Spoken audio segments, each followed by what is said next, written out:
پہلی چیز کیا ہے؟ الا الذین آمنوا، نقصان سے وہ لوگ نکل جائیں گے جو ایمان لائے، باقی سارے کے سارے نقصان میں رہیں گے۔ دوسرا اسٹیپ ساتھیوں، وعاملوا الصالحات، عمل، جو میں نے پہلے کہا علم، اس کے بعد عمل۔ اگر آپ چاہتے ہیں کہ ایمان لانے کے بعد آپ نقصان سے نکل جائیں تو آپ کو عمل کرنا ہوگا۔ جو دین آپ نے اختیار کیا ہے اس دین کو اپنانا ہوگا، اور اس کے ساتھ ساتھ اس دین کے جو حقوق ہیں، جو واجبات ہیں، اس پر عمل کرنا ہوگا۔ ابھی بھی آپ نقصان سے باہر نہیں ہیں۔ ہم میں سے یہاں بہت سارے لوگ ہیں ساتھیوں جن کی زندگی صرف دو چیز پر منحصر ہے، ایک ایمان پر اور ایک نیک عمل پر۔ یعنی آپ میں سے سب لوگ ایمان والے ہیں الحمدللہ، اور سب کے اندر کچھ نہ کچھ عمل ہے۔ جو نماز کی پابندی کرتے ہیں وہ بھی عمل کر رہے ہیں، اور دین کے جو دوسرے تقاضے ہیں اس پر بھی عمل کر رہے ہیں۔ لیکن کیا آپ نقصان سے بچ گئے؟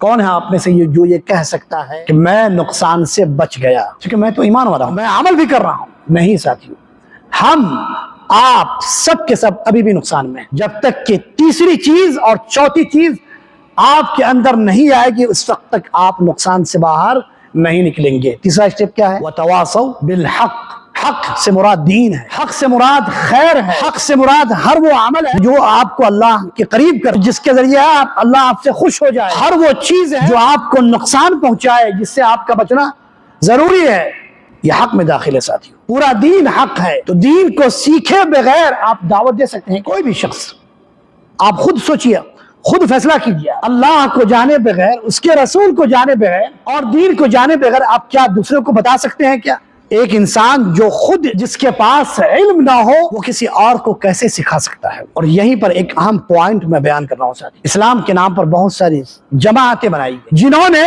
علم سے پہلے دعوت پر فوکس کیا۔ پہلے ان کی ذمہ داری تھی کہ علم سیکھتے، پہلے اللہ کو پہچانتے، اس کے رسول کو پہچانتے، دین کو پہچانتے، پھر اس کی دعوت دیتے۔ انہوں نے پہلے اسٹیپ کو چھوڑ دیا، دوسرے اسٹیپ پر عمل کرنے لگے بغیر علم کے۔ ایسے لوگوں کے اندر کس کی مشابہت ہے؟ نصرانیوں کی۔ اور چوتھا تیسرا اسٹیپ بھی اختیار کرنے لگے۔ اب بتائیے، آپ جس شخص کے پاس خود علم نہیں ہے وہ آپ کو کیسے علم سکھائے گا؟ نہیں سکھا سکتا۔ یہ بات عقلی اعتبار سے بھی کیا ہے؟ غلط ہے۔ تو وَتَوَاصَوْا بِالْحَقِّ میں کیا ہے ساتھیوں؟ حق کی ایک دوسرے کو تلقین کرنا، بھلائی کا حکم دینا، برائی سے روکنا، یہ ہر مسلمان کی ذمہ داری ہے ساتھیوں، صرف علماء کی ذمہ داری نہیں ہے، ہر مسلمان کی ذمہ داری ہے۔ لیکن اس کے لیے شرط کیا ہے؟ کیا شرط ہے ساتھیوں؟ دعوت کے لیے علم شرط ہے، علم۔